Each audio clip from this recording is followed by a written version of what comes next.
नमस्कार दोस्तों, स्वागत है आपका study for civil services study for civil services के साथ में तो ये वाला टेलीग्राम जरूर ज्वाइन करके रखिए। यूट्यूब चैनल में हमारे साथ है तो भी ये वाला टेलीग्राम ज्वाइन करना बहुत ज्यादा जरूरी है। सारे नोटिफिकेशन, सारे अपडेट, सारे मोस्ट इंपोर्टेंट पिक्स, सारा रिवीजन सब कुछ यहाँ पे बताया जाता है। देखिए, इस फ्री जो इनिशिएटिव की पीडीएफ आपको सिर्फ पेड ग्रुप में मिल सकती है। हमारा पेड ग्रुप भी चल रहा है इस फ्री इनिशिएटिव के साथ साथ। वीडियो हमारे फ्री रहेंगे हमेशा, लेकिन इसके साथ साथ हमारा पेड ग्रुप भी चल रहा है जहां पे आपको कंप्लीट स्टडी मटेरियल मिलेगा, कंप्लीट आपको आंसर राइटिंग जो है करवाई जाएगी, कंप्लीट फीडबैक दिया जाएगा, कैसे क्वेश्चन को समझना है, किस तरह के क्वेश्चन में क्या आंसर लिखना है, पॉइंट टू पॉइंट एक एक चीज बताएंगे आपके साथ हमारे एक्सपर्ट, और कंप्लीट आपको पर्सनल गाइडेंस भी दिया जाएगा। ज्यादा जानकारी के लिए 8564880530 या 9696066089 पे कॉल या व्हाट्सएप कर सकते हैं, या फिर मुझे डायरेक्टली व्हाट्सएप कर सकते हैं 7838692618 पे। Hey friends, welcome to study for civil services. इस वीडियो में हम डिस्कस करने वाले हैं BPSC mains previous year questions को, जो 63rd बीपीएससी का GS1 पेपर आज हम डिस्कस करेंगे।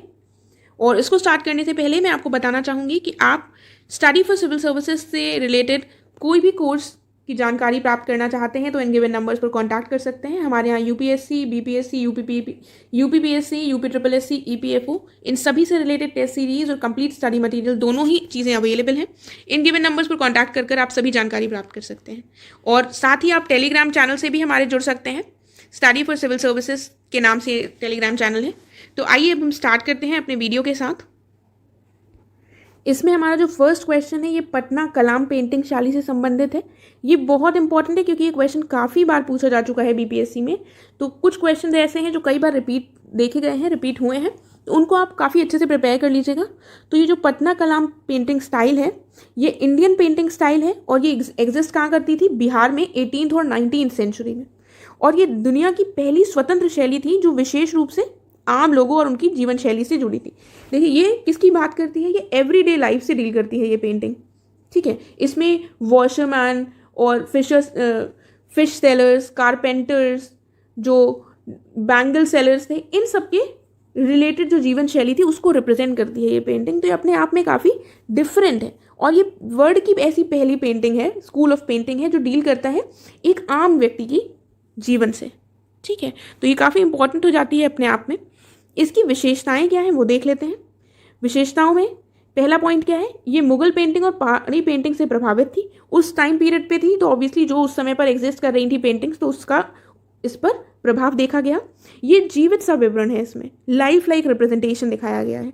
और आमतौर पर इसकी जो पृष्ठभूमि थी या जो परिदृश्य हैं ये चित्रित नहीं किए जाते थे और पेंसिल का उपयोग किए बिना ब्रश से ही इसको सीधे चित्रित किया जाता था। लघु चित्र प्राथमिक चित्र थे और ये काफ़ी सरल थे, राइट। तो इसके काफ़ी इजी से कुछ फीचर्स हैं, अगर आप इनको याद कर लें तो आपको बेनिफिट ही करेगा अगर ऐसा क्वेश्चन रिपीट होता है फ्यूचर में। साथ ही इसके कुछ फेमस पेंटर्स थे, उनके नाम भी मैं आपको बता देती हूँ, जैसे सेवक राम हो गए, हुलस लाल हो गए, जयराम दास हो गए, फकीर चंद हो गए और झुमक लाल, नित्यानंद लाल, टुन्नी लाल, शिवलाल। देखिए बहुत सारे नाम नहीं याद करने हैं, लेकिन अगर आप 2-3 नाम याद करते हैं तो उनको आंसर में मेंशन कर सकते हैं, ठीक, बस उनको मेंशन कर दीजिए तो सही रहता है।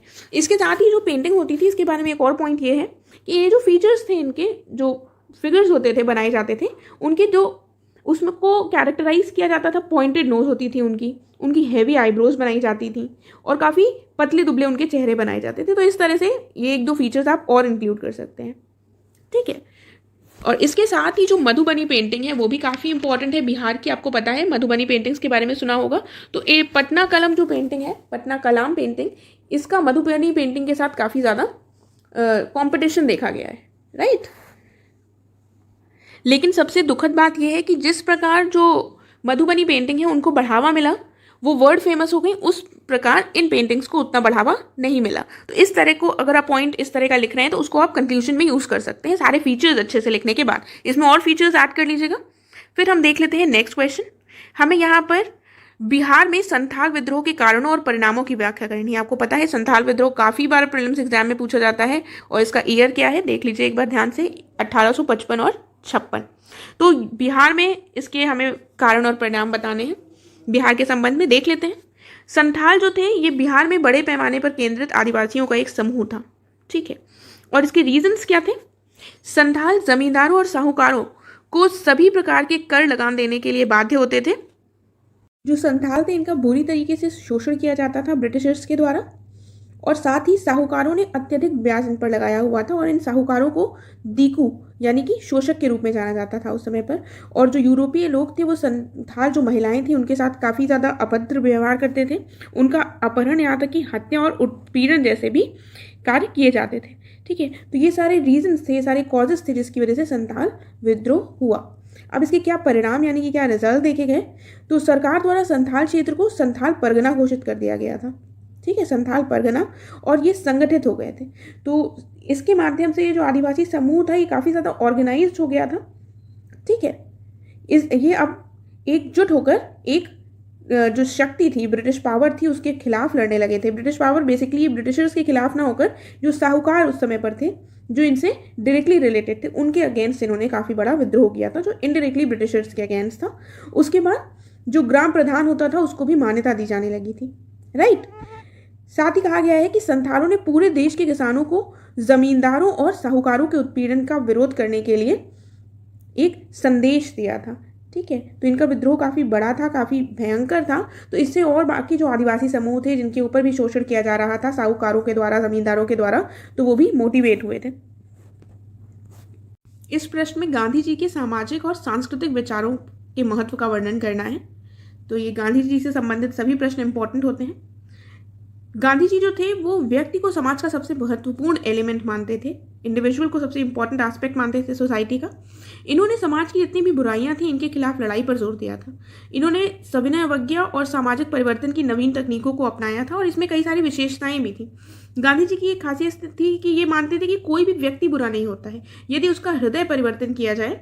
तो जो व्यक्ति गलत आदतों में पड़ जाता है अपने एटमॉस्फेयर के कारण या किन्हीं अन्य कारणों से, तो हृदय परिवर्तन के माध्यम से उसके अंदर की अच्छाई को पुनः उभारा जा सकता है। ये काफ़ी इंपॉर्टेंट पॉइंट रहा है और देख लेते हैं। उसके बाद भारत में सामाजिक परिवर्तन जो था उनका तात्कालिक लक्ष्य था और उन्होंने उसको प्राथमिकता भी दी थी। गांधी जी द्वारा मानवीय गरिमा और समानता को सामाजिक परिवर्तन का मूल माना गया है। साथ ही इन्होंने ट्रस्टीशिप और सर्वोदय के दर्शन की भी वकालत की। ट्रस्टीशिप में वो क्या बात करते हैं कि जो अमीर लोग होते हैं वो एक ट्रस्ट के रूप में होते हैं और उनको सहायता करनी चाहिए गरीबों की। ठीक है, और उसके बाद उनका मानना था कि महिलाओं की सामाजिक स्थिति को सुधारा जाना चाहिए और बाल विवाह जैसे जो खराब चीज़ें समाज में प्रचलित थी उनका भी इन्होंने विरोध किया। इस प्रकार जो गांधी जी थे इनके सामाजिक और सांस्कृतिक विचार जो हैं ये कल्याणकारी समाज की स्थापना में महत्वपूर्ण रूप अदा करते हैं। तो कल्याणकारी समाज यानी कि वेलफेयर सोसाइटी की इन्होंने बेसिकली बात कही है और इनके सामाजिक और आर्थिक विचार, सामाजिक और सांस्कृतिक विचार उसी से संबंधित हैं। ठीक है, साथ ही इससे रिलेटेड एक और पॉइंट है अनटचेबिलिटी वाला, जो गांधी जी ने जो दलित समाज था उसके लिए काफ़ी प्रयास किए हैं ताकि दलितों को समाज में इज्जत प्राप्त हो सके और हरिजन कहा। ठीक है, और इसके साथ ही उन्होंने फैमिली के इंस्टीट्यूशन पर भी फोकस किया। उन्होंने कहा था कि जो फैमिली है ये एक भगवान द्वारा निर्मित एक संस्थान है। ठीक है, इसमें जो रिलेशनशिप होता है वो हस्बैंड वाइफ का वो काफ़ी महत्वपूर्ण होता है। तो इस तरह से आप एक दो पॉइंट्स और ऐड कर सकते हैं। और इन्होंने कहा कि जो बच्चे होते हैं उनको हमेशा अपने पेरेंट्स के प्रति ट्रुथफुल होना चाहिए। और आपको पता है इन्होंने सत्य की बात कही है, सत्य अहिंसा सबकी बात कही है, लेकिन जहाँ पर फैमिली की बात आती है तो हम सत्य वाला पॉइंट भी लिख सकते हैं। राइट, तो इस तरह से और कुछ पॉइंट्स भी हम इसमें ऐड कर सकते हैं। और एंड में इन्होंने एक वेलफेयर सोसाइटी की इस्टेब्लिश करने की ही बात कही है। फिर देखते हैं नेक्स्ट क्वेश्चन। अब हमें बताने हैं कॉजेज और रिजल्ट्स ऑफ चंपारण सत्याग्रह इन बिहार। तो चंपारण सत्याग्रह आपने बहुत बार पढ़ा होगा, इसके क्या कारण रहे हैं और क्या परिणाम है ये पूछा गया है यहाँ पर। तो चंपारण सत्याग्रह कौन से ईयर में हुआ था, सबसे इंपॉर्टेंट तो यही हो जाता है। तो ये 1917 में हुआ था। ये गांधी जी के द्वारा इसको लीड किया गया था। इस तरह से आप कुछ इसके इंट्रोडक्शन में पॉइंट्स डाल सकते हैं और इसके कारण देख लेते हैं क्या क्या कौन कौन से पॉइंट्स होंगे उसमें। तो कारण में भू राजस्व में वृद्धि की गई थी, जो लैंड रेवेन्यू था वो इंक्रीज हो गया था और किसानों से क्या कहा गया था कि 3 कठिया प्रणाली के तहत जो उनकी ज़मीन थी उसके 3/20 पार्ट में उनको नील उगाना था, यानी कि उनको इंडिगो की खेती करनी थी। किसानों को बहुत ही कम मजदूरी दी जा रही थी और किसानों को यूरोपीय बागान मालिकों के हाथों से बुरी तरह से एक्सप्लॉइट होना पड़ता था। वो काफ़ी पीड़ित थे, शोषित थे उनके हाथों से, जिसके चक्कर में ये चंपारण सत्याग्रह चलाया गया था। फिर हम देखते हैं रिजल्ट क्या हुआ था इस सत्याग्रह का। सत्याग्रह के परिणाम स्वरूप चंपारण कृषि अधिनियम को लागू किया गया था। ठीक है, और कर का जो 1/4 हिस्सा था वो समाप्त कर दिया गया था और 25% कर जो था वो वापस करने की सिफारिश की गई थी। और राजेंद्र प्रसाद, ब्रजकिशोरी प्रसाद, JB कृपलानी, अनुग्रह नारायण, इन नेताओं का, ये काफ़ी बड़े नेता थे, इनका उदय इसी समय पर हुआ था, चंपारण सत्याग्रह के समय। आगे हम देखते हैं भारतीय राष्ट्रीय आंदोलन में महात्मा गांधी की जो भूमिका है उसकी शुरुआत भी हमें इसी सत्याग्रह के टाइम पर ही दिखती है, राइट। तो इस तरह से चंपारण सत्याग्रह के बाद से हमें इंडियन नेशनल मूवमेंट में एक नया युग देखने को मिलता है, ठीक है, जिसमें गांधी जी ने लीड किया जिसको, और जो कांग्रेस में एक्सट्रीमिस्ट्स और मॉडरेट्स की जो लड़ाई थी, जो इनके बीच भेदभाव थे, जो डिफरेंसेस थे बेसिकली, वो समाप्त हो गए थे और इंडियन नेशनल कांग्रेस में गांधी जी आ चुके थे इस समय तक, और एक नया युग, हमें एक नया एरा प्रारंभ होता है इस समय से हमारे इंडियन नेशनल मूवमेंट का। तो इस तरह से कुछ पॉइंट्स हम कंक्लूड कर सकते हैं। अगला क्वेश्चन है 1857-1947 तक बिहार में जो पश्चिमी शिक्षा है इसके विकास पर हमको चर्चा करना है। तो बिहार के संदर्भ में हमें क्वेश्चन में पूछा गया है। तो सबसे पहले तो बिहार में पश्चिमी शिक्षा जो है वो लॉर्ड विलियम बेंटिंक के समय पर शुरू हुई थी, ठीक है। देखिए 1835 में लॉर्ड विलियम बेंटिंक जो थे, इनके समय पर ये निश्चित हो गया था कि भारत में जो फील्ड ऑफ एजुकेशन है, शिक्षा के क्षेत्र में जो भी फंड्स होंगे वो इंग्लिश एजुकेशन पे ही खर्च किए जाएंगे। इससे पहले एंग्लिसिस्ट और ओरिएंटलिस्ट की जो कंट्रोवर्सी रही है शिक्षा से रिलेटेड वो भी है, लेकिन वो हम यहाँ पर डिस्कस नहीं करेंगे। पहली बात तो क्वेश्चन में हमसे 1857 से 1947 पूछा गया है, तो क्वेश्चन की मांग क्या है ये हमें ध्यान होना चाहिए।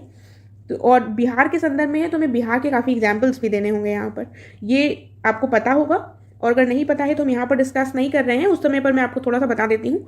इस जो ये डिबेट था, इसमें ये कन्फ्यूजन था, ये कॉन्ट्रोवर्सन, ये कॉन्ट्रडिक्शन था कि इंडिया में इंग्लिश लैंग्वेज से पढ़ाया जाए कि जो इंडिया की जो लैंग्वेजेस हैं उस लैंग्वेज पे पढ़ाया जाए जो इंडिया की रीजनल लैंग्वेजेस हैं, ठीक है। और पढ़ाई भी करवाई जाए तो किस चीज़ की पढ़ाई करवाई जाए, जो पश्चिमी शिक्षा होती थी उसकी पढ़ाई करवाई जाए कि इंडियन जो संस्कृति रही है उन सब चीज़ों से संबंधित पढ़ाई कराई जाए। तो इस चीज़ों पर काफ़ी ज़्यादा डिस्कशन हुआ था, जिसका निष्कर्ष ये हुआ था कि 1835 में फाइनली इंग्लिश मीडियम में वेस्टर्न एजुकेशन दी जाने का निश्चय किया गया था, राइट। तो फिलहाल हम अपने क्वेश्चन की तरफ वापस आते हैं। तो लॉर्ड विलियम बेंटिक के समय पर ही हम देखते हैं बिहार में पश्चिमी शिक्षा का प्रारंभ हुआ था। जिला विद्यालय पूर्णिया, बिहार शरीफ, भागलपुर, तराह, छपरा इन जगहों पर स्थापित हुआ था। तो ये एग्जाम्पल्स काफ़ी इंपॉर्टेंट हो जाते हैं, जगहों के नाम इंपॉर्टेंट हो जाते हैं, क्योंकि ये दिखाते हैं कि बिहार में कहाँ कहाँ पर कैसे कैसे शिक्षा प्रारंभ हुई, ठीक है, पश्चिमी शिक्षा। और 1863 में हम देखते हैं कि देवघर, मोतिहारी, हजारीबाग इन जिलों में स्कूल खोले गए थे। जनवरी 1863 में पटना कॉलेज की स्थापना की गई थी और 1925 में पटना मेडिकल कॉलेज की स्थापना की गई थी। कृषि से संबंधित अनुसंधान और प्रयोगों के लिए कृषि अनुसंधान केंद्र और प्रयोग फर्म 1902 में स्थापित किया गया था, ठीक है। और 1926 में हम देखते हैं कि धनबाद में इंडियन स्कूल ऑफ माइंस की स्थापना की गई थी। फिर 1930 में पटना में पशु चिकित्सा अस्पताल स्थापित किया गया था। देखिए ये सारे सिर्फ पॉइंट्स हैं और ये काफ़ी फैक्ट्स हैं इंपॉर्टेंट। अगर आपसे पश्चिमी शिक्षा के बारे में पूछा जाता है तो आपको कुछ पॉइंट्स बताने होंगे इस प्रकार के, ताकि एग्जामिनर को लग सके कि आपको पता है, वरना आप किस तरह से बताएंगे किस तरह से उस समय पर शिक्षा थी। तो ये अगर आपको नहीं पता है तो कुछ ऐसे इंस्टीट्यूट्स जो स्टैब्लिश हुए थे उनके बारे में लर्न कर लीजिए उनके ईयर्स के साथ, ठीक है। देखिए इसके साथ ही हमको ये भी पता है कि जो भी पश्चिमी शिक्षा का विकास भारत में हुआ था तो वो बेसिकली अंग्रेज़ों ने अपनी सुविधा के लिए किया था, और उसके माध्यम से वो ऐसा चाहते थे कि एक जो नीचे की पोस्ट होती हैं उस समय के डिपार्टमेंट्स में वो अंग्रेज़ों की जगह जो हिंदुस्तानी थे उनके द्वारा भर दी जाए, ताकि उनको ब्रिटेन से लोगों को ना बुलाना पड़े। तो उनका कोई मकसद इंडियंस को एजुकेट करना नहीं था। तो इस तरह से हम थोड़ा अपना कंक्लूजन दे सकते हैं कि जो भी डेवलपमेंट हुआ वो ब्रिटिशर्स के ही लिए था, उनके अपने लिए था, और इसी का परिणाम था कि हम देखते हैं इंडिपेंडेंस के टाइम पर इंडिया की जो लिटरेसी रेट था वो सिर्फ 16% था, सिर्फ 16%। तो आप समझ सकते हैं, तो इस तरह का डेटा अगर आप मेंशन करते हैं तो अच्छा रहता है, राइट। फिर हम नेक्स्ट क्वेश्चन की तरफ बढ़ते हैं। इसमें हमको बिम्स्टेक जो संगठन है उसकी व्याख्या करनी है, और साथ ही में इसमें कहा गया है कि जो काठमांडू शिखर सम्मेलन हुआ है हाल ही में उस पर प्रकाश डालें, और भारत के हितों और शिकायतों से संबंधित मुद्दों पर भी हमको इसमें चर्चा करनी है। तो देखिए काठमांडू शिखर सम्मेलन उस समय पर रेलेवेंट था, आज नहीं है। तो देख लेते हैं बिम्स्टेक क्या है। बिम्स्टेक का फुल फॉर्म क्या है, सबसे पहले तो ये इंपॉर्टेंट हो जाता है। तो वो है bay of Bengal initiative for multi sectoral technical and economic cooperation. ये 1997 में स्थापित किया गया था, ठीक है। और इस समय पर इसमें 7 देश इसके सदस्य हैं, जो 1.5 बिलियन लोग जिसमें शामिल होते हैं। कौन कौन से कंट्रीज़ हैं इसमें? तो इंडिया को लेकर सबसे पहले कोई भी ऐसा हो तो इंडिया से अगर आप लर्न करेंगे तो चीज़ें आसान रहती हैं। इंडिया हो गया, नेपाल, भूटान, उसके बाद बांग्लादेश, यहाँ पर आ गया म्यांमार, यहाँ पर आ गया श्रीलंका और थाईलैंड। इस तरह से ये हमारे हो गए हैं 7 देश। ठीक है, तो थोड़ा सा हमको इंट्रोडक्शन में इसके बारे में व्याख्या देनी है। और ये बैंकॉक जो डिक्लेरेशन था उसके परिणाम स्वरूप ही स्थापित किया गया था। काठमांडू शिखर सम्मेलन के बारे में हम नहीं डिस्कस करेंगे, लेकिन इसके जो हित हैं और जो शिकायत है उनके बारे में मैं आपको थोड़ा बता देती हूँ। बिम्स्टेक जो है ये काफ़ी इंपॉर्टेंट ऑर्गेनाइजेशन के रूप में उभरा है रिसेंट ईयर्स में, क्योंकि आपको पता है कि सार्क जो है वो असफल दिखाई दे रहा है because of India Pakistan relationships, है ना, जिसकी वजह से सार्क की कोई भी समिट भी नहीं हो पाई है। तो हम देखते हैं कि इंडिया ने बिम्स्टेक को काफ़ी इम्पोर्टेंस प्रदान की है। जब हमारे जो प्रधानमंत्री हैं उन्होंने अपना सेकेंड टर्म में ओथ ली थी तो उस समय पर इन्होंने बिम्स्टेक के जो कंट्रीज़ के नेता थे उनको इनवाइट किया था, जबकि जब पहली बार ली थी तब उन्होंने सार्क के लीडर्स को इनवाइट किया था। तो बिम्स्टेक को एक तरह से सार्क के ऑल्टरनेटिव के रूप में देखा जा रहा है। ठीक है, और इससे इंडिया को क्या हेल्प होगी, इंडिया अपनी जो नेबरहुड फर्स्ट है पॉलिसी उसको भी बढ़ावा दे सकता है। और ये साउथ ईस्ट एशिया से कनेक्टेड है बिम्स्टेक, तो इसके माध्यम से एक्ट ईस्ट जो इंडिया की पॉलिसी रही है उसको भी बढ़ावा मिल सकता है और साथ ही इकोनॉमिक डेवलपमेंट को भी बढ़ावा मिल सकता है और चाइना को भी काउंटर कर सकता है इसके माध्यम से भारत। लेकिन इसके संबंध में काफ़ी सारे चैलेंजेस भी देखने को मिल रहे हैं हमें। सबसे बड़ा चैलेंज ये है कि इंडिया और ये जो संगठन है इसकी जो समिट्स हुई हैं वो 1997 से लेकर अब तक सिर्फ मात्र 3 या 4 बार समिट्स हुई हैं, जबकि कोई भी अगर इम्पॉर्टेंट ऑर्गेनाइजेशन है तो उसकी समिट्स होती रहनी चाहिए, तभी उसकी इम्पोर्टेंस बनी रहती है। और दूसरा जो एक और इम्पॉर्टेंट पॉइंट है वो जो मेंबर स्टेट्स के रिलेशंस है। रिसेंटली हमने देखा है नेपाल और इंडिया के बीच में जो रिलेशंस हैं वो काफ़ी ख़राब हो गए हैं। ठीक है, और जो बायलैटरल रिलेशंस हैं बेसिकली, और इसके साथ ही जो FTA होता है यानी कि फ्री ट्रेड अग्रीमेंट, उसकी बातें 2004 के लगभग हुई थी कि हम फ्री ट्रेड अग्रीमेंट साइन करेंगे इस ऑर्गेनाइजेशन के द्वारा इसके मेंबर्स के बीच में, लेकिन उसके संबंध में कोई भी कंक्लूजन अभी तक नहीं निकाला गया है। तो ये सारे कुछ उससे संबंधित शिकायतें और हित जो हो सकते हैं इंडिया के वो मैंने यहाँ पर डिस्कस कर लिए हैं।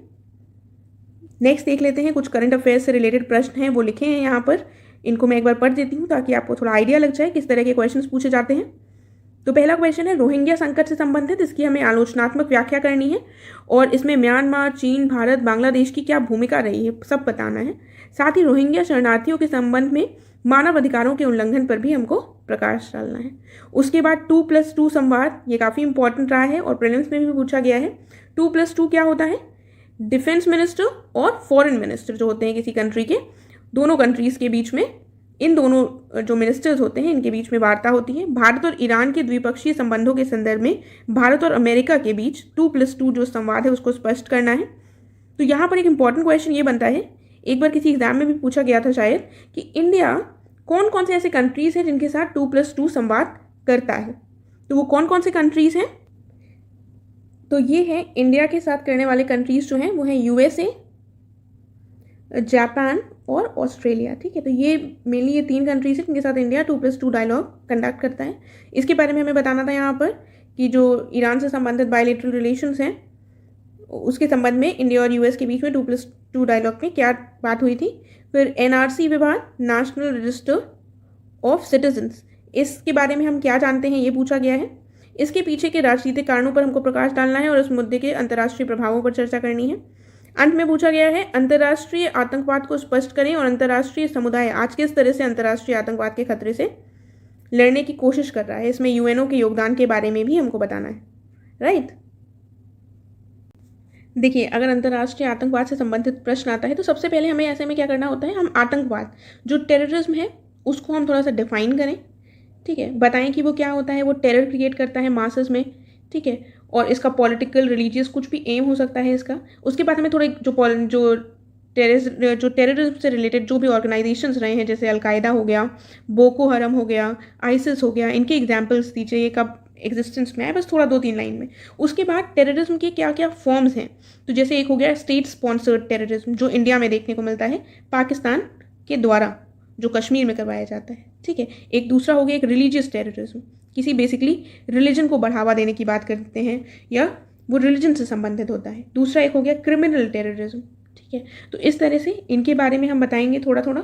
उसके बाद यूएनओ की जहाँ पर बात आती है, तो यहाँ पर यूएनओ पूछा गया है, यूएनओ का क्या योगदान रहा है। तो 2006 में हम देखें तो यूएनओ ने क्या किया था, यूएनओ ने जनरल असेंबली में ग्लोबल काउंटर टेररिज्म स्ट्रैटेजी को अपनाया था, जो बेसिकली इस अंतर्राष्ट्रीय आतंकवाद से लड़ने के लिए लाई गई थी, ठीक है। तो इस तरह से कुछ पॉइंट्स देकर हम कंक्लूड कर सकते हैं कि क्या चैलेंजेस हैं और उसके बाद क्या प्रेजेंट सिचुएशन है, ठीक है। तो इसके साथ हमारा ये कंप्लीट हुआ। Thank you so much. हम मिलते हैं नेक्स्ट लेसन में।